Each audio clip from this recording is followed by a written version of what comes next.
All right, episode number 11 of You Think You Know Me. We're getting close to Daytona. We're getting close to the NASCAR season as the NFL takes another L as if they've already had enough to begin with. And far, much more, let's get on with some breaking news. Let's start off with the big one, not from the world of StarCom racing, but in the world of IndyCar. Remember the good old days of the Toyota Long Beach Grand Prix? Remember that for years it was considered done for? Well, guess what? The Toyota days is over, but we got a big announcement, and that is Acura will be now the title provider of the Long Beach Grand Prix. So yes, the Toyota days are done, but a new era begins with Acura. As I'll be more than likely will be at that Grand Prix covering IndyCar, IMSA, and Stadium Super Trucks. More on that in the coming months, because that may be a big one in terms of what I like to do and cover, especially in the world of IndyCar, because that will likely be the first one I'll be at the races. So yeah, this is excellent news. In IndyCar, we've been getting a lot of sponsorship deals. Like last week, it was Gainbridge being the presenting sponsor of the Indianapolis 500. You got Firestone with a big announcement coming soon within the next couple of days. And then you have the testing of Coda. You have so much stuff to look forward to in the Indianapolis 500. There's even the possibility of having 40 entries.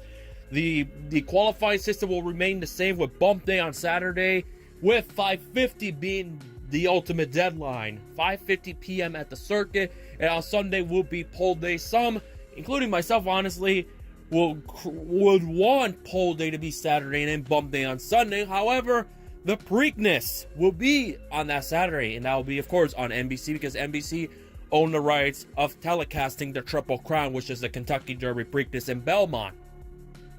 So bump day will be on NBCSN, with pole day being on the main network. Oh man, the world of IndyCar, there's a lot to be excited about in this sport. Very exciting times for the IndyCar series. So let's move on with NASCAR and with more K&N West announcements. Remember I mentioned last week that Trevor Huddleston and Ryan Partridge have yet to announce anything. Well, guess what? It will be Trevor Huddleston, the runner-up of the Rookie of the Year standing, the one driver that Hailie Deegan had multiple encounters, including late in the season, especially the last two races of the K&N West campaign. He will drive for Bob Brucotti's Sunrise Ford, but it will not be the number 22. It will be Ryan Partridge's old ride, the number 9, which means the top 3 drivers, Derek Thorne, Ryan Partridge, and Cole Rouse, don't have rides. Yes, the top 3 will not have a 2019 ride, with the season opener at the dirt track in Las Vegas coming very close near the end of February. As I mentioned multiple times, Thorne will be driving the Southwest Tour. Cole Rouse's career is pretty much in doubt, and Partridge, who knows where he'll end up. As I mentioned, you'd have to be a Brucotti, you have to be a McAnally to have a shot at the championship. It's honest the truth. The only, as I mentioned last season, the only other driver that really was a threat was Cody Vanderwall. And Vanderwall's career is still up there. Even a year ago, there was still question of whether or not he'll make the whole schedule. Speaking of West Coast Wednesdays, that will premiere soon, where anything K&N West will be moved to that new show that I want to start up.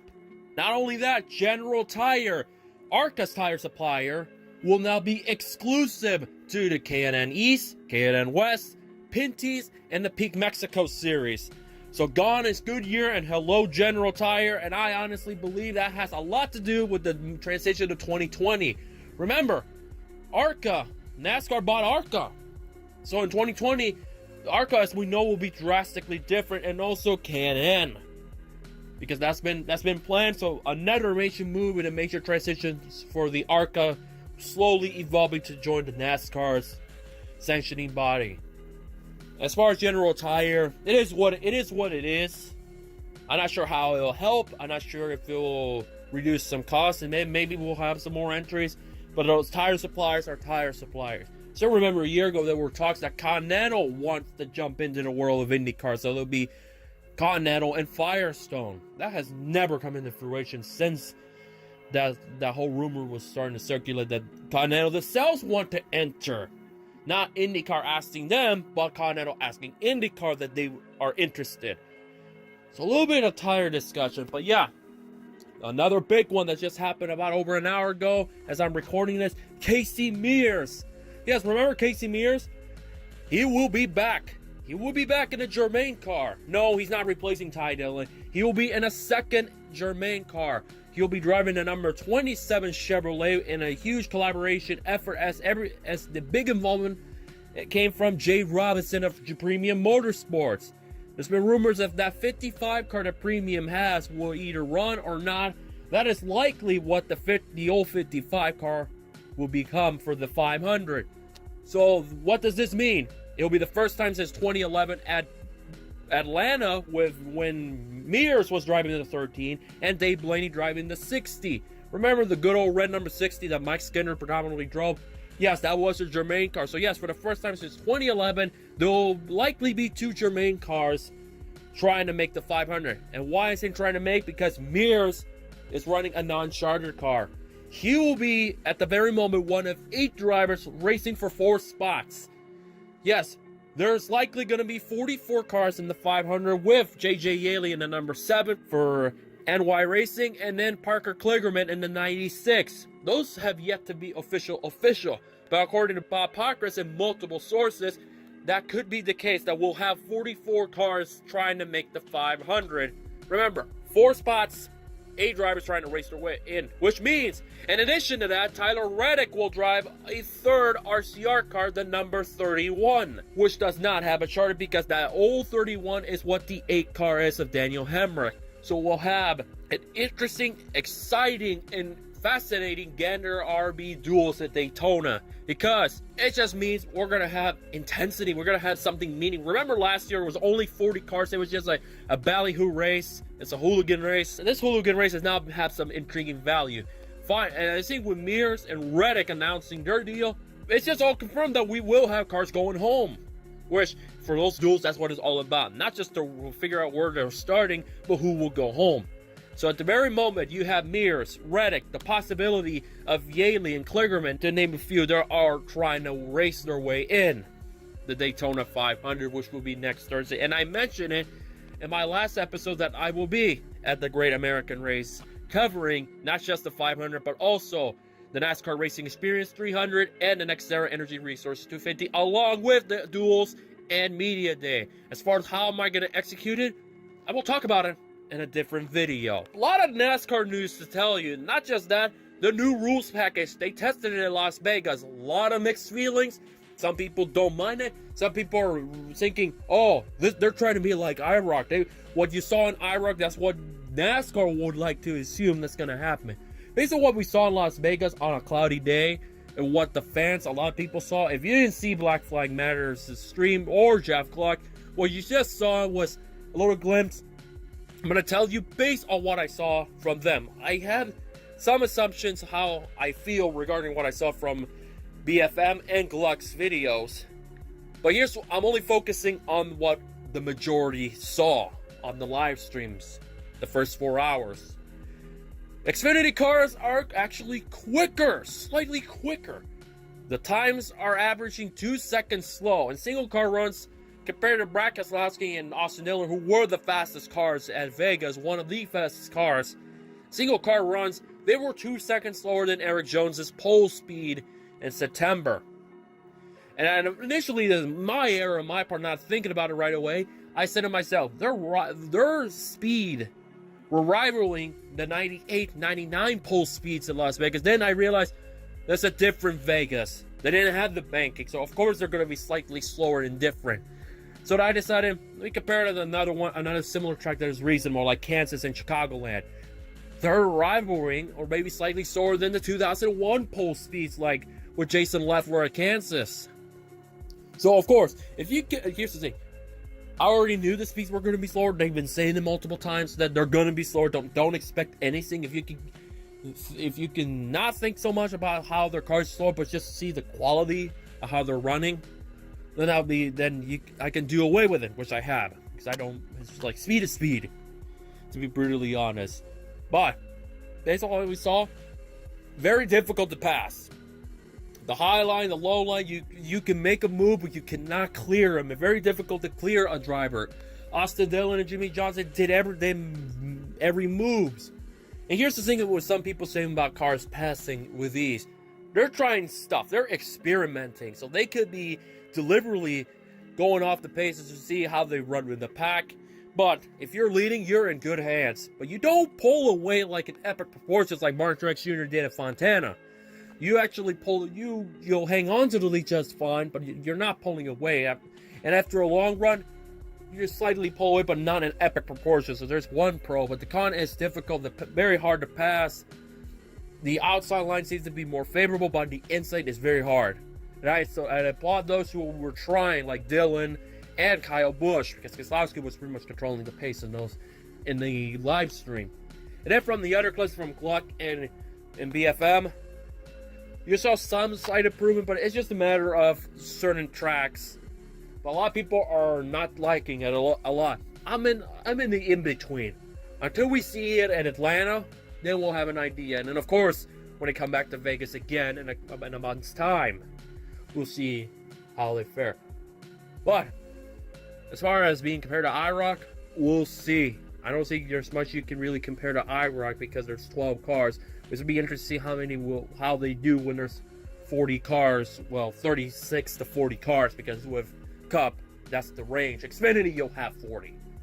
But that's a different topic for another time.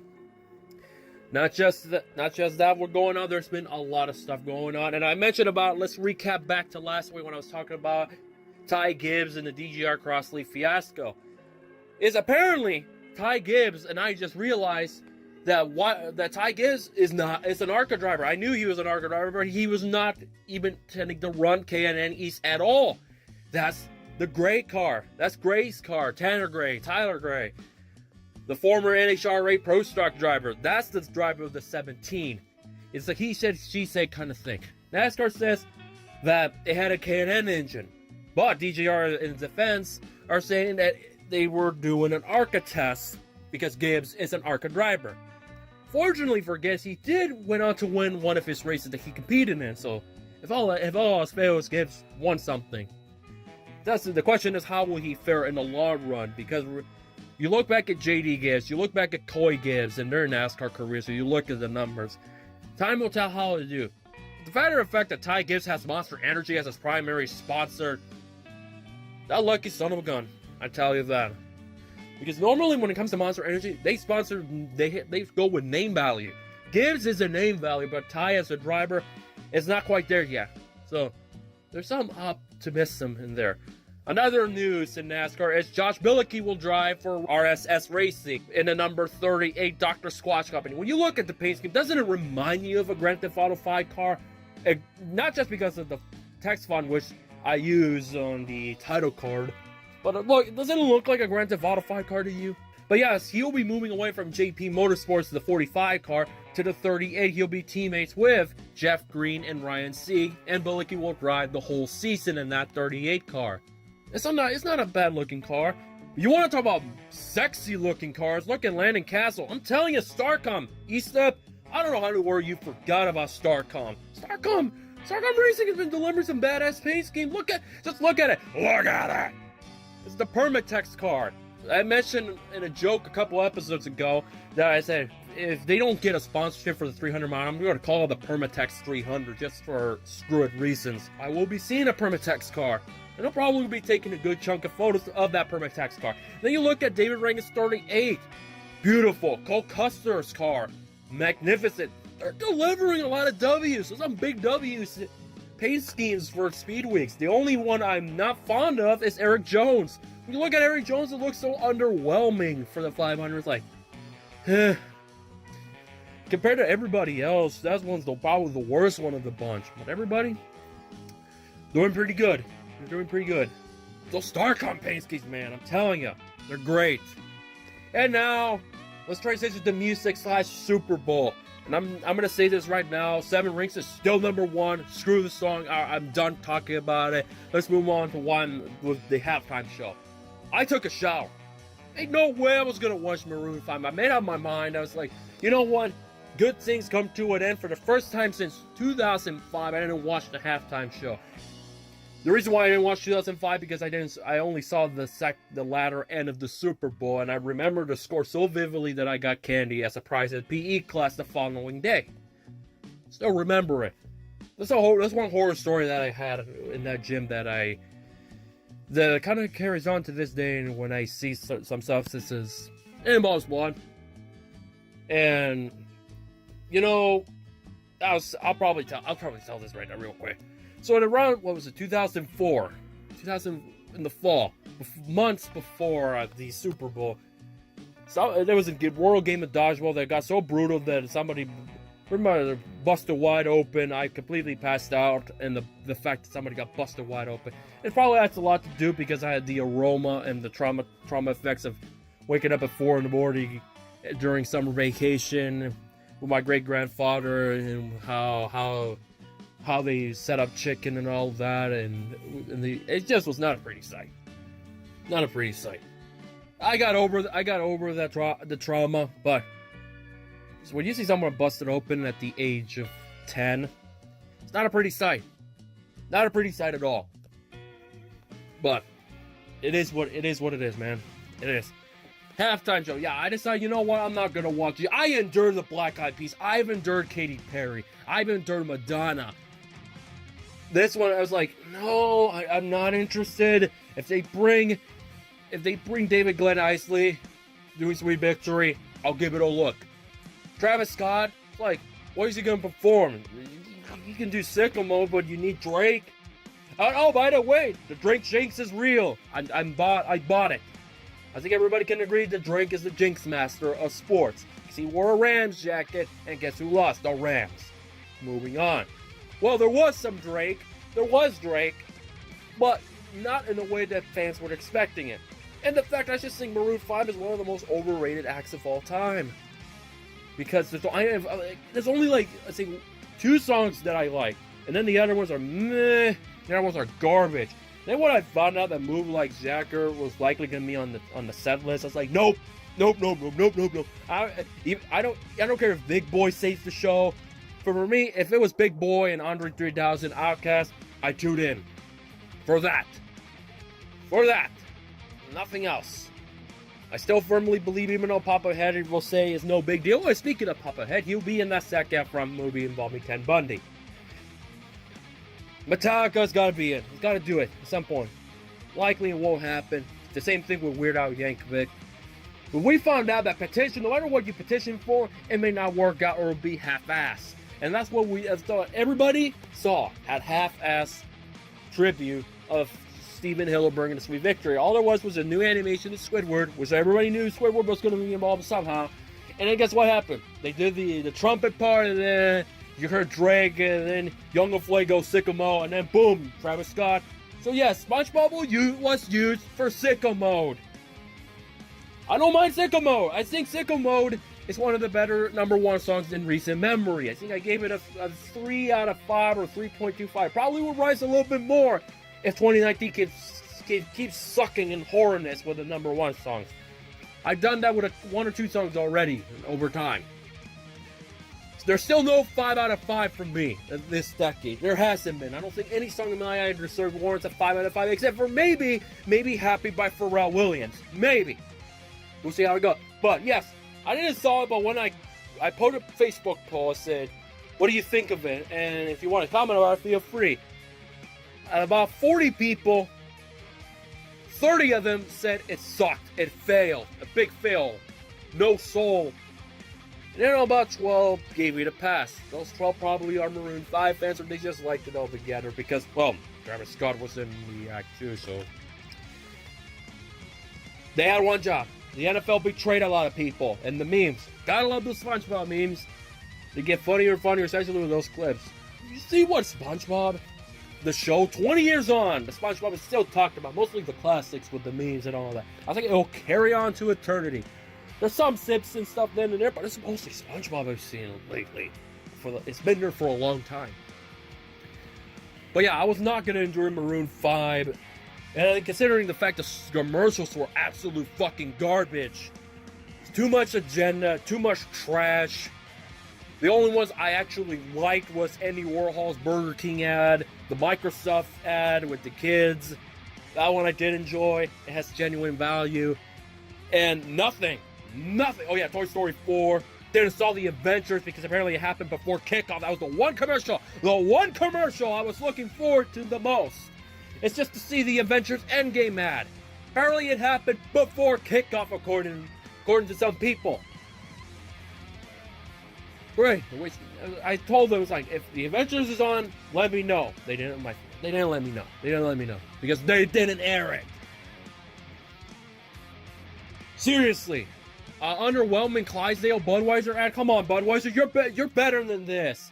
You've done better ones. At this moment, if I see one more Bud Light commercial, I will throw a head gasket. That's the one product I refuse to touch. I refuse. Dang old Coors Light, a Hot Rod Miller Lite, Heineken. We'll never touch a Bud Light. Team Budweiser through and through to the red. End of story. They're garbage. They're ads.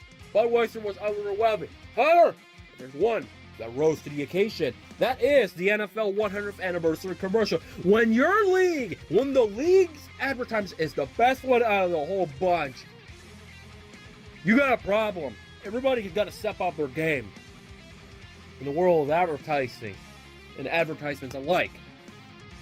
You had Peyton Manning, Eli Manning, Drew Brees, the 72 Dolphins, Joe Montana, Jerry Rice, Baker Mayfield, Tom Brady, Ed Reed, LT. So many people in that commercial, and they were phenomenal. Absolutely fucking badass and phenomenal. Now that's a commercial. That'll stand the test of time. No doubt the best commercial. Now, all it did is just get people excited for the 100th NFL season, which more than likely it will open up with the two oldest teams, with the Chicago Bears and the Green Bay Packers, instead of the Patriots. Speaking of the Patriots, they won their 6th Super Bowl. Tom Brady and Bill Belichick got their 6th. Julian Edelman, MVP. Defense carried the Patriots. Tom Brady had not a pretty game. That was not a pretty game for him. I said he had a mean streak. It was mostly the Patriots that got the mean streak that carried him. And who's to go? Montana or Brady? For me, it's Montana. It's Montana. I appreciate what Brady won. I said the Patriots were going to win 37-14. Nope, the Patriots won 13-3. Lowest scoring Super Bowl of all time. One touchdown. Tom Brady wasn't the one involved, to the point that Big Dick Nick Foles is still the last quarterback to throw a touchdown pass from last year's Super Bowl.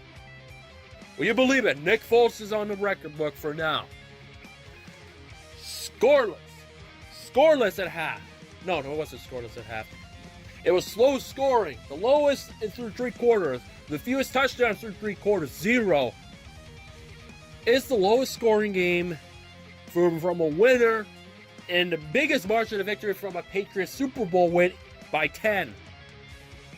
It was very underwhelming, but I didn't mind. I'm in the minority in that one that actually enjoyed the game because it was completely different. Jared Goff was garbage. He was absolute garbage. His passes were trash. Tom Brady had a mediocre run. Julian Edelman rightfully won MVP. If it wasn't him, it had to be a defender. I was not going to give it to anyone but a defender. Gostkowski turned himself into an all-time great kicker. I would say this: CBS graphic jinx fucked him up. Okay, that's being ridiculous. But he redeemed himself with 2 field goals that narrowly made it. And a season of garbage kicking in the NFL, it ended with a garbage kick by the LA Rams. I even said when he made the one kicker that made the field goal, their only points. Now that's a kicker. Well, I jinxed them because he's definitely not a kicker in my book now. The worst field goal attempt in Super Bowl history. You got to be absolutely garbage. The fact that we picked up a scrub from the Rams that was garbage and got let go for a reason. I'm not looking forward to the special teams again for the Seahawks. But I still believe the Seahawks could be Super Bowl contenders. In my eye, they could be there or it could be close. So far, my early prediction for the Super Bowl is Kansas versus Chicago. Yes, I do believe the Bears have a great shot of making it to the Super Bowl on the NFC side. And as far as the AFC, we'll probably see the Chiefs and the Patriots. Depends how Brady does. Depends how the whole team does a whole season. And how Patrick Mahomes does. Because he won MVP. We'll see how he does. In closing side, I mentioned about Daytona. I mentioned about that. Let's talk about the weather real quick. Oh, the Super Bowl. And overall, it was an okay Super Bowl. It's going to be forgettable by a lot of people. Everyone's going to remember the SpongeBob ordeal, sicko mode. It's just what it is.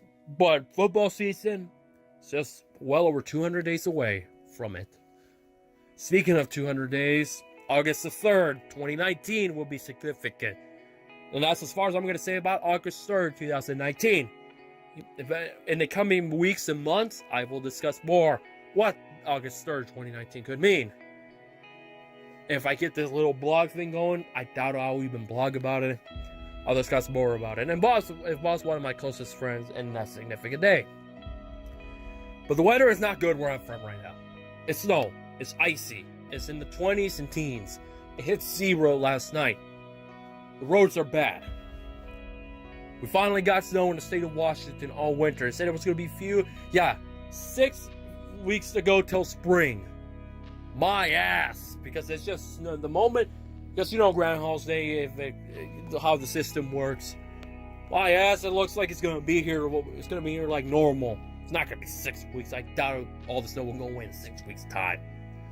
There's expected to be another big snowstorm. All I can say is hopefully it does not fuck up my flight when it comes to next Tuesday. As I'm recording this, a week from now, I will be at Daytona. Now, hopefully by that point it will be smooth sailing when it comes to the road and the delays and everything. I think it should be okay as long as it does. If it's tended to be Thursday, then we'll probably still be in the clear because that's the next day that is expected to hit. It hit Sunday night into Monday morning. It literally covered my foot. Not that I'm saying the Daytona weather isn't going to be too better, other than it's going to be 70 degrees throughout. Arca races Saturday. Rain could be in effect.